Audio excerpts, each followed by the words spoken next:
Ao verificarmos a condição do mundo atual, parece que o conselho do apóstolo Paulo, que permaneça a fraternidade, não foi muito ouvido, não foi muito praticado, não é muito praticado. Permaneça o amor fraternal. O que temos visto no nosso mundo? O que temos visto normalmente é um individualismo exacerbado, um individualismo muito grande, pensar só em si próprio, deixar de pensar nos outros, pensar em lucrar somente e os outros que se virem. Esse individualismo acarreta num egoísmo, numa egolatria, num culto ao próprio eu, mais ainda no amor próprio e na avareza, na falta de cuidado com o semelhante. Mas quais devem ser as características do novo homem? Quais devem ser as características de um cristão, daquele que tem a lei no coração, conforme vimos na nova aliança, ter a lei no coração? Vejam lá, Hebreus capítulo 13, versos 1 e 2. Permaneça o amor fraternal, isso é, demonstre carinho, demonstre afeto, mas não somente no discurso, na prática. Ainda diz lá, seja bondoso com os estrangeiros, seja hospitaleiro. E ainda o texto acrescenta que alguns hospedaram anjos sem saber, porque cuidaram dos estrangeiros, cuidaram dos estranhos. Fraternidade, relação de irmãos. Segundo Aristóteles, irmãos, um filósofo grego que viveu de 384 a 322 a.C., irmãos são a mesma coisa, embora indivíduos separados. Veja que bonito. Irmãos são a mesma coisa. Têm o mesmo propósito, têm os mesmos interesses, mas são pessoas, indivíduos separados. Veja ainda outro conselho do apóstolo Paulo. Vamos ler muitos conselhos do apóstolo Paulo hoje. Para nós, hoje. Para os irmãos do primeiro século, mas para nós, hoje. Romanos 12, 13. Quando os filhos de Deus estiverem em necessidade, sejam vocês os primeiros a ajudá-los e criem o hábito de ser hospitaleiros. Criem o hábito de atender as pessoas. Essa hospitalidade, irmãos, não quer dizer necessariamente levá-los para casa, cuidar em casa, hospedá-los em casa, mas significa também cuidar das necessidades, atuar das necessidades. E o texto diz assim: quando você vê os filhos de Deus em necessidade, sejam os primeiros a cuidar. E quem são os filhos de Deus, irmãos? Os filhos de Deus são todos os seres humanos.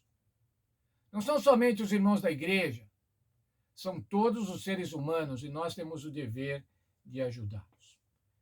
Escrevendo a Timóteo, ainda o apóstolo Paulo, na sua primeira carta a Timóteo, capítulo 2, verso 3, diz o seguinte: a vida piedosa e digna agrada a Deus, nosso Salvador. Quer agradar a Deus? Seja piedoso, seja digno. Esse mesmo texto diz que nós devemos orar pelas autoridades. Sabe, irmãos, nós ainda vamos falar nesta semana, estamos vivendo uma crise de autoridade. E não sei quantos de nós oramos pelos governantes, mesmo quando não gostamos deles. A Bíblia diz, orem pelos governantes. Imagina quando Paulo falou isso, irmãos. Quem eram os governantes? Os governantes eram os opressores romanos, que tinham ocupado a Palestina, ocupado Jerusalém. E Paulo diz assim, orem pelos reis e pelas autoridades. Esse é um dever nosso, irmãos. Devo dizer, devemos orar pelos nossos governantes. Você não gosta do governador, você não gosta do presidente da República, mas eles nos governam. Orem para que eles sejam abençoados. E em sendo abençoados, eles vão abençoar o povo. Carta a Tito, Tito capítulo 1, verso 8, diz, entre várias coisas, seja hospitaleiro, seja sensato, seja justo, seja piedoso. Tenha a mente pura, isso é, seja consagrado, tenha domínio próprio, tenha equilíbrio, governe-se a si mesmo. Muitas vezes, irmãos, é mais difícil, coisa mais difícil que temos é governarmos-nos a nós mesmos. Mas o conselho de Tito aqui de apóstolo Paulo a Tito governa a si mesmo. 1 Pedro 4,9, sede mutuamente hospitaleiros, sem murmuração.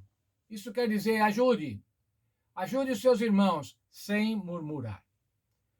Ainda Hebreus, no capítulo 13, verso 3, o apóstolo Paulo fala para cuidar dos encarcerados, apoiar os encarcerados. Naquela situação, irmãos, havia crentes que estavam encarcerados e era preciso apoiá-los. Hebreus 10, 33, ainda diz assim, tornando-vos coparticipantes com aqueles que foram maltratados. Isso quer dizer tomar parte dos sofrimentos dos encarcerados.